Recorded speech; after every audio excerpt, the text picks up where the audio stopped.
Today we're going to take this woman and give her a Halloween makeover.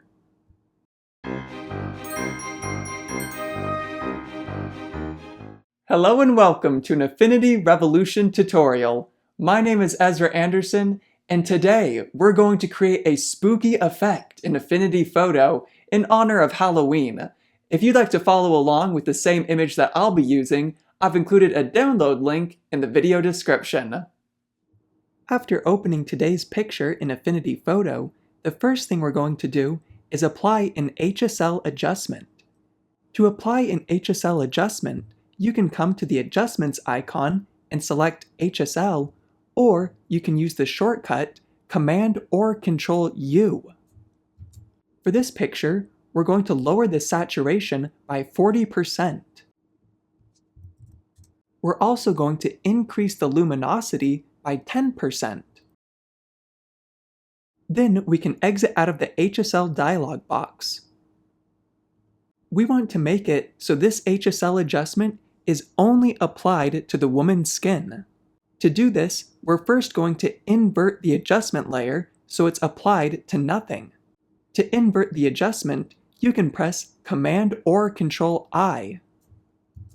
Now with our paintbrush, we'll paint in white to reveal the adjustment on the woman's skin. Press B for your paintbrush, and then make sure you're painting in white.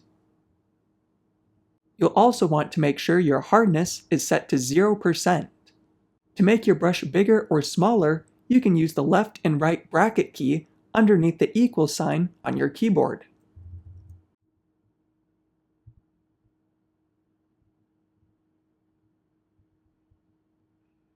If you ever paint too much, remember that you can press X to switch your color to black, and then paint over the parts of the picture that you don't want the HSL adjustment applied to.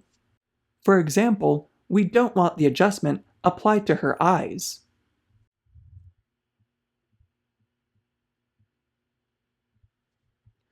We've now successfully desaturated the woman's skin. Now we're going to add some dark red shadows underneath her eyes. To do this, we'll first create a new pixel layer, and then select dark red for our color.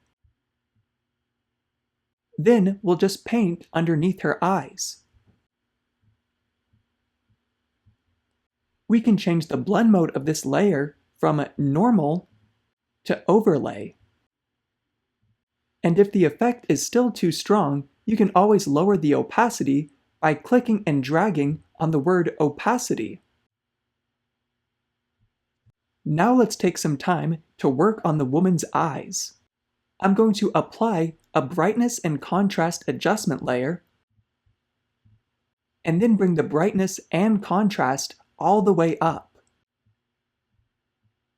We're going to follow the same process that we used for the HSL adjustment. First, I'll exit out of this dialog box, and then press Command or Control I to invert this layer. Then I'll press X to switch my color to white. To zoom into her eyes, we can press Command or Control plus. Then we're going to paint in white on the bottom half of the woman's eyes.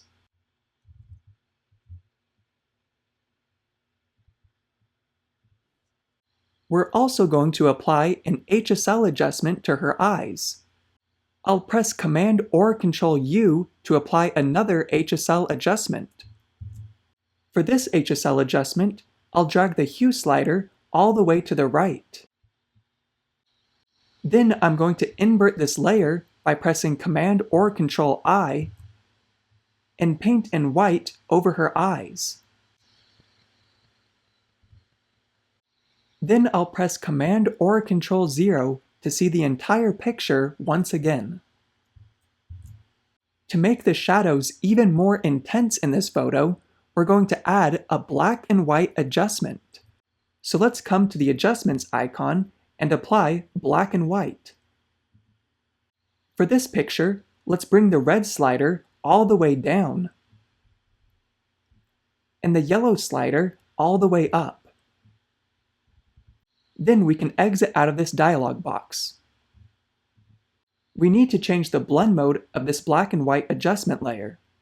I'm going to change it from normal to hard light.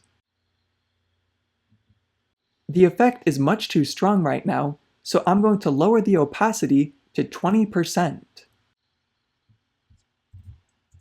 Now it's made the shadows in our picture just a little more intense. As a finishing touch, we're going to add a vignette to this picture. Select the background layer, and then come to the filters icon and select vignette. Then you can bring the exposure down, as well as the hardness. Then increase the scale. Our spooky Halloween effect is now complete. Thanks for watching. I hope you enjoyed this tutorial. If you want to learn even more about Affinity Photo, I'll leave a link in the video description for our complete beginner's guide to this program. It shows you every tool and technique that you need to master this program. Once again, thanks for watching, and I'll see you next week for another Affinity Revolution tutorial.